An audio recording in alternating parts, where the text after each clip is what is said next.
Welcome to Salcedo Paranormal. It is Wednesday, March 1st, 2023, and today I am covering paranormal news. As always, you can find all of the shows along with links to social media and other ways to contact me at the podcast page, and that is salcedoparanormal.podbean.com. That's SALSIDO paranormal.podbean.com. Always happy to hear from you all, whether you have comments or questions or topic suggestions, or stories of paranormal experiences, whether they're your own or from others that you trust. Happy to either read them or have you join me on the show to talk about them. And just a quick note, tomorrow's show, I will be reviewing two Stephen King novels. The first one is called From a Buick 8.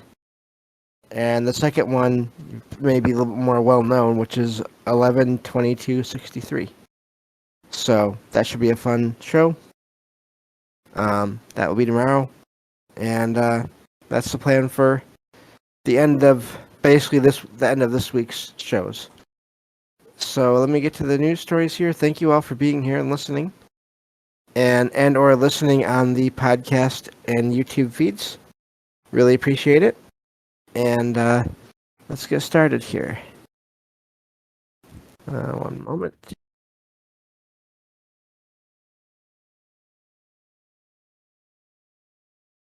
Okay. All right, so I have 3 articles from the last news show that I didn't get to.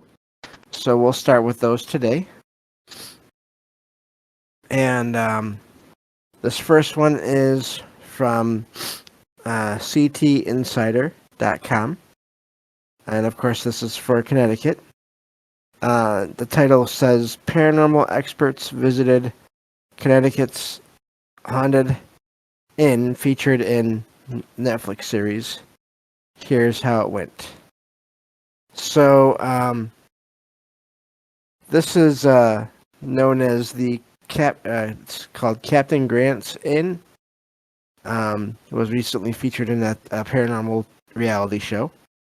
Of course, I don't need to go over my whole my whole view on paranormal reality shows. I've already gone over that multiple times before. But and of course, this is in, let's see here. So this is in Connecticut. This is near, let's see, 2 places here they mention, which is Foxwoods and Preston. So it says that according to local legend, there's a figure that is seen looking out the window. Near the, I guess it must be one of the second-story windows, or not the ground floor. And according to the legend that the article says here, it is the wife of the inn's 19th century owner, who is her name is Mercy Adelaide Grant. And apparently, the legend says she waited years for her husband to return, only to pass away while still waiting. And apparently, there is a cemetery behind the inn where she was buried. Again, that's according to the legend, according to this article here. Looking here to go get through the rest of this article here. Said that it says that the this apparently was also featured during Salem, actually during a couple different conventions, but talks about public investigations that happened there, and including some for the show and then some for besides the show. So there's, let's see here, the I lost my spot. So there's a tour. Apparently, there was a tour that when these investigators came, the cemeteries there. This article goes over some of the gear that they used, the investigators used. Says that the cemetery tours included a recently discovered crypt on the property of the one next to the inn, which people apparently said they were able to climb down into and check out for themselves. But let's see here. So that mentions that apparently there's some debate over who was able to enter that crypt and who wasn't. But so looking at the rest of this article here, apparently doesn't talk much about the activity here. So mainly just talks about the fact that it was featured on a show. Yeah, I'm not sure why they don't talk a lot about that, other than just the one reference to the story of the legend. Maybe that's all there is. So yeah, I don't know. It seems like it's there's a lot of talk about the different public events, paranormal conventions, and then the TV show, and not much about the actual location. So, but still, I thought it'd be good to check out the article on that. I listened to it once before, and I don't know why I didn't pick up on how little there was in there about the actual paranormal activity. But I guess I was distracted for some reason or other. But still, I always wonder about those legends, as I've talked about before. How much of that is, how much of the sightings that people have of this figure in the window are because they've heard about a sighting of a figure in the window, and how much is based on original experiences. I think it's always hard to tell there. So, let's see here. Looking at something here. The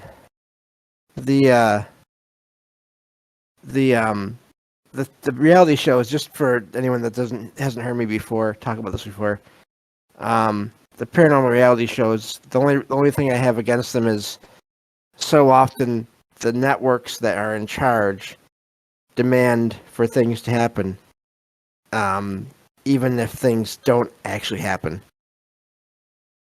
And so that's the only issue I have with that, is that there's the high potential for things being exaggerated or faked when it comes to TV shows, because they have to be entertaining, and if there's nothing going on, then they figure, I guess the networks figure most people won't want to watch those shows.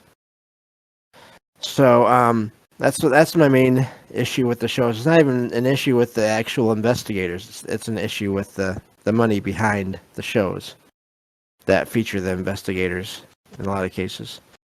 Let's see here. Looking at the chat here, Derek says Foxwoods is where the huge casino is and where the Patriots play. Okay.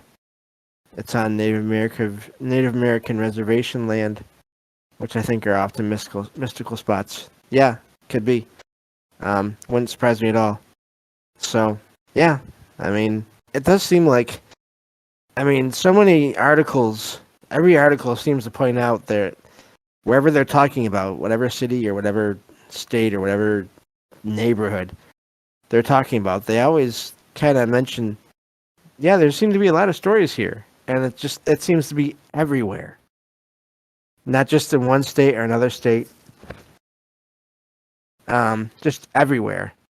And that's always amazing to me. And that just goes to my theory that I've kind of developed over the years, that there is paranormal activity going on around the world, everywhere around the world. It's just a matter of when and who is there to notice it, and if they notice it, and or how they react to it. So, I really do think that is a thing now. At this point, it's one of those things where I don't claim to know a lot, but this seems to be the way it is in a lot of cases. So yeah, moving on to the next article here. Let's see here. Let me make sure. Okay. So these next two, that's right. These next two are from the UK. This first one here is from Cork, beo.ie. I guess this is from Ireland. And the title of this article says, "We went on a ghost hunt," excuse me, with Cork's Supernatural Society. That's a cool name if there ever was one. And were spooked by what we heard. So, talks about this group that has been exploring the area for about 8 years. And of course they go and try to figure out what they can as far as regular explanations for things while collecting evidence of other paranormal things as well. So this article talks about this group and excuse me, but apparently they have this picture that they caught recently at this abbey, and there's one that they basically, as they say, they still can't disprove it, which apparently shows a little, basically a little boy, I think it was, full body apparition taken at time.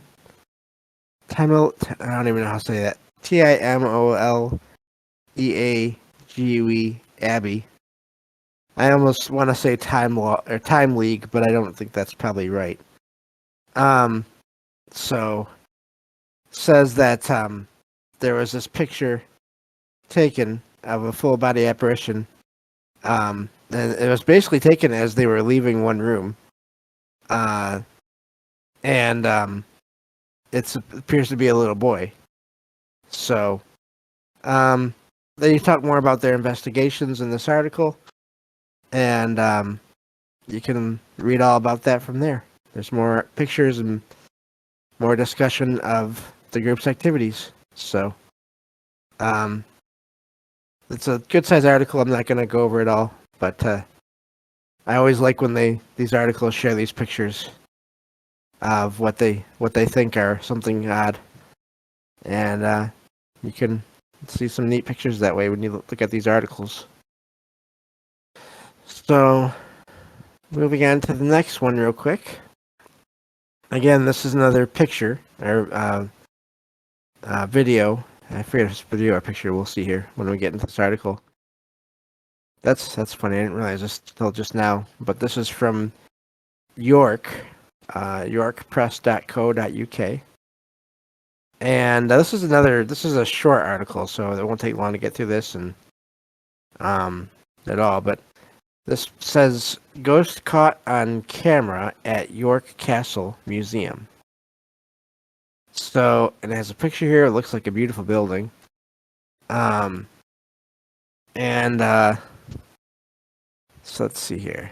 It says that a ghost is believed to have been captured on camera in a York museum. It says that this group of this couple were checking out this museum on February 21st and February 22nd. Or this area, I'm sorry. They were visiting the area on those 2 days. And they visited this museum, and they were checking out. They took some pictures at this museum, and the man, whose name was Ryan, was looking through his pictures that they took during the trip, and there was one he had taken from while at the museum that appeared to show a figure in the image. And let's see here. Looks like it was taken in the part of the museum that was the prison exhibit, and apparently it was an apparition of a little boy walking to the right, or maybe into the wall, wearing boots and breeches. So, it says that they didn't see it when they were there in person. So, It was an image that was caught by the camera, but not by their own actual eyes. Mentions that they did have a weird feeling in the museum, um, particularly a sad feeling in the jail section, but didn't expect anything to be a to actually appear on camera. So, talks about the history of the prison. Um, used to be a part of the, I guess, part of all the building used to be a prison for both men and women in the 18th century, and um, so yeah, short article there, but neat picture possibly. I'm not really good with pictures, so I can't tell you all what I think about it too much. But I always love when these pictures show up from people that are not investigating these things. Really, they're just taking pictures and they don't even know that they caught anything until after the fact. So, um, so that's that one. That's the last of the articles that we had left over from the other day. Uh, yeah, the ley line spirit grid. Yep. Um, that's from Mike there. Hello, Mike. And Derek says, makes you wonder if people that are alive just happen to populate certain areas, just naturally collect themselves around possibly invisible energy. I wouldn't be surprised. Yeah, I wouldn't be surprised. Um, I mean, if you think of that, you think of places that are known to be sort of centers of let's say, um, just a lot of events that people like any kind of a concert hall, auditorium, theaters. Those are places where people go on a regular basis to have experiences, to get together and watch and listen to things. I mean, just that in its own way,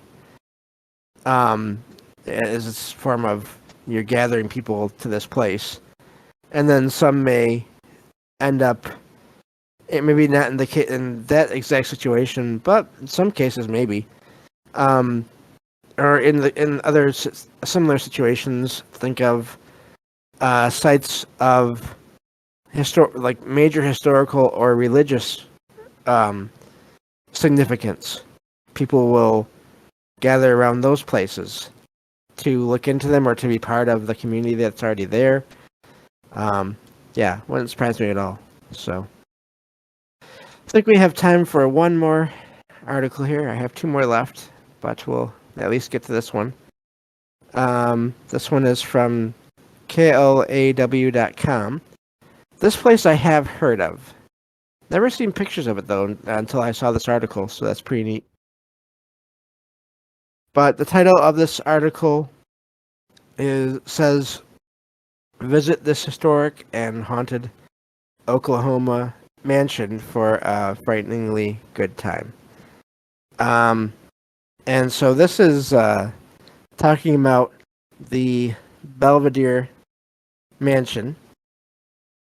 Um, and so this is talking about the place was built in the early 1900s. Construction started in 1902. The original owner, let's see here, the let's see, John M. Bayless. He actually passed away before it was finished. So, but his family still did move in there or live in there, and stayed there while the place was finished being constructed. And over the years, it went through different owners. Eventually, it was bought in 1991 by the Rogers County Historical Society, and says that this mansion is in Claremore, Oklahoma. So it says it's now listed in the National Register of Historic Places and considered to be an Oklahoma landmark. and historical place. It's today it serves as a venue and eatery restaurant. Um, so basically, event venue right there. And let's see here. It has a lot of videos. I didn't listen to them or watch them, but it has a lot of videos in this article here. It mentions that mediums and psychics have reported seeing and hearing the ghosts of children in one of the rooms on the second floor, and the spirit of a woman who is there as well. Other guests say they felt the presence of something or someone while inside, like they were touched by an unseen force. People have also reported hearing banging on the windows and doors, hearing footsteps and whispers, and moaning and laughter. And then also, toilets apparently have been said to flush by themselves. So let's see here. There's also, and I forget where I read this in the article, but Bayless himself has been said to be an apparition that has appeared there, that's shown up there as well. So, just a neat place. Seems like it'd be worth it just to go and check out the restaurant and just look around the place and see how it feels. I wouldn't mind doing that. So, another neat place to check out someday. Let me see here. I think I will get through this last article. I don't think it'll take long. This one is from WOBM.com. Says title says "Boo, the ultimate most haunted house in all of New Jersey." Of course, this is according to another article. This is about a place known as the Spy House, or it's also known as there's another name for the house that I'm not seeing right now. But so it says that people that have visited this location have reported hearing strange noises, doors opening and closing by themselves, and the feeling of being watched. It says there's been an apparition of a young girl that has been seen in the house, and there are reports of other ghosts and apparitions as well. This was apparently there was a captain who, ironically enough, goes by his last name was Morgan, although not related to the whole alcoholic beverage. But has some pictures in here of the article here, of the mansion. Talks about basically he was, I think it mentioned he was a spy. No, I'm not finding it. But either way, he was said to have been murdered there. Okay, yes. He was a British soldier that was murdered in the basement. It says the incident allegedly occurred in the basement. People have reported incidents throughout the house related to him. So there's been other apparitions there as well. And yeah, so that's another place you can check out if you ever go to that area and look into all that. So that's all I had for today. So I think that worked out well. Again, tomorrow will be a book review episode, and yeah, talk about spirits. Yeah, yeah. So thank you all for being here and listening, and I'll be back tomorrow with another book review episode, and we'll go from there. So I'll talk to you all tomorrow on the next episode of Salcedo Paranormal. Take care, everyone.